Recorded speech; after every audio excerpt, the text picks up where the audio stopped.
أهلا وسهلا ومرحبا بكم في لقاء جديد من لقاءات المدرب والمحلل.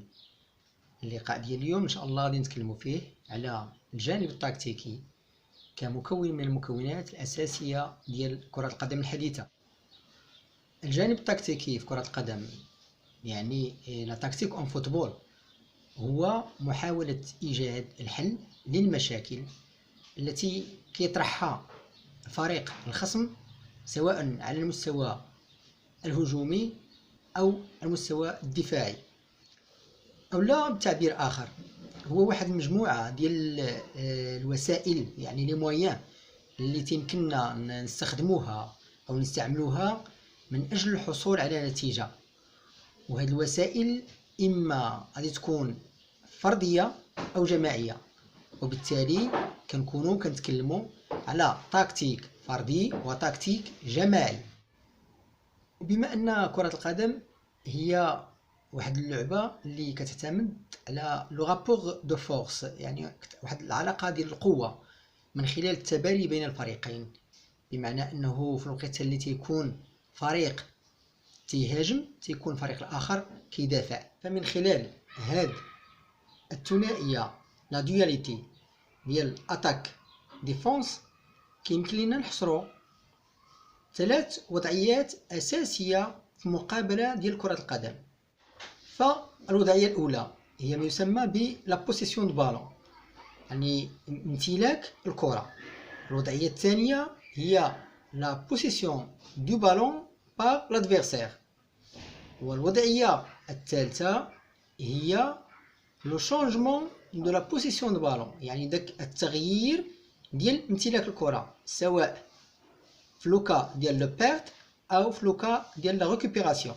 وهنا كنلاحظوا بانه كاين واحد المزج بين العمل التقني والعمل البدني والذهني الى الجانب العمل التكتيكي. العمل التكتيكي اللي كيرتبط بتطوير اللعب الذكي، الانتيليجونس دو جو عند اللاعب، من قبيل انه تتوضع في وضعيه ديال ديك لا دواليتي ديال اتاك ديفونس وداخل واحد المحتوى ان كونتكست دو بوزيسيون. ولا رجعنا للوضعيات ثلاثه اللي ذكرنا اللي هما لا بوسيسيون دو بالون، لا بوسيسيون دو بالون بار لادفيرسير، لو شونجمون دو لا بوسيسيون دو بالون في لوكا ديال لو بيرد ولا ديال لا ريكوبيراسيون.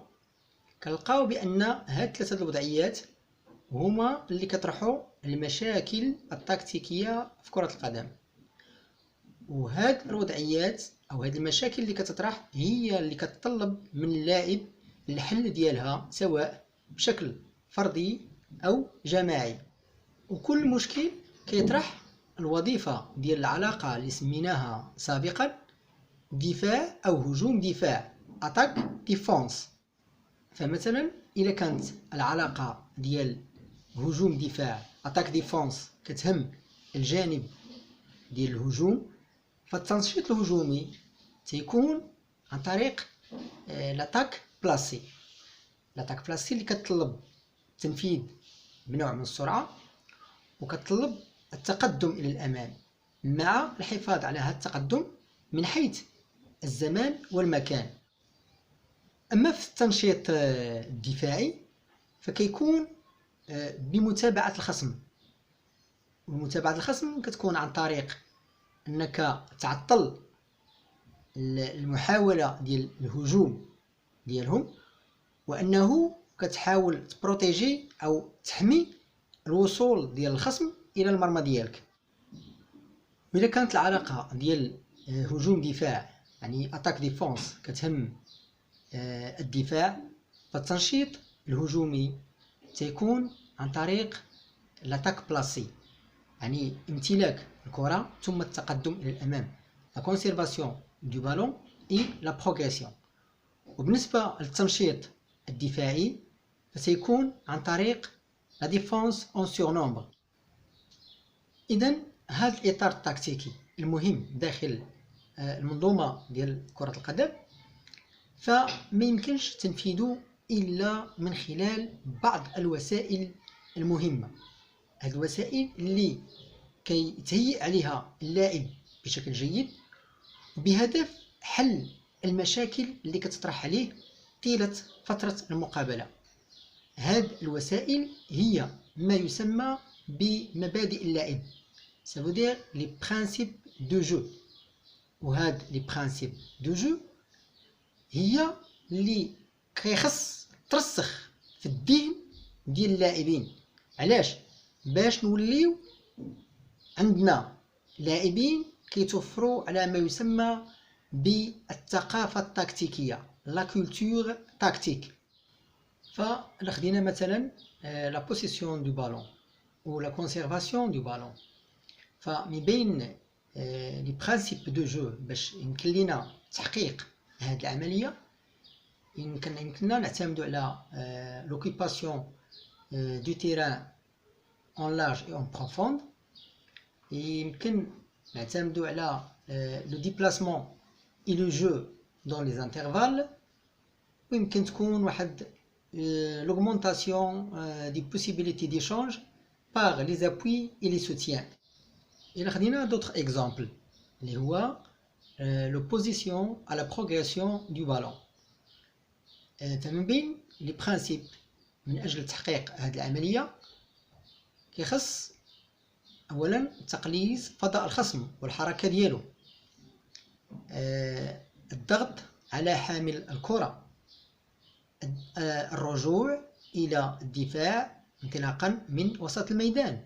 Et d'autres exemples في لو travail tactique، مثلا la récupération du ballon، هذا كيتطلب زيادة كثافة عددية في الجهة اللي كتوجد فيها الكرة مع محور المرمى، التناسق أو الضغط المتناسق على الكرة، ثم التنظيم على شكل خطين من الدفاع.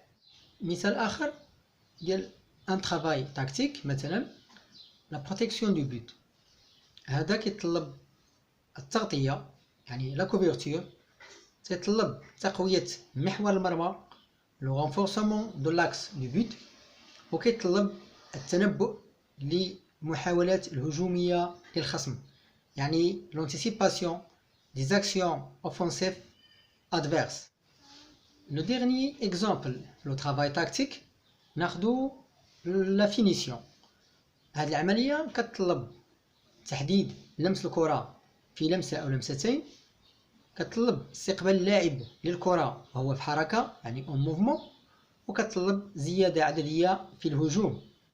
إذن من خلال هذه العمليات التكتيكية ومن خلال هذه الوسائل اللي كتطلب من أجل تنفيذ هذه العمليات، كتصبح التكتيك ليس فقط عملية ديال معرفة الحلول للمشاكل اللي كيطرحها الخصم في وضعيات اللعب، وإنما كتصبح الأهمية هي تطوير قدرات اللاعب ومعرفة ذكائه في اللعب، يعني le développement de la capacité de résolution de problèmes et la visionnement de leur intelligence de jeu.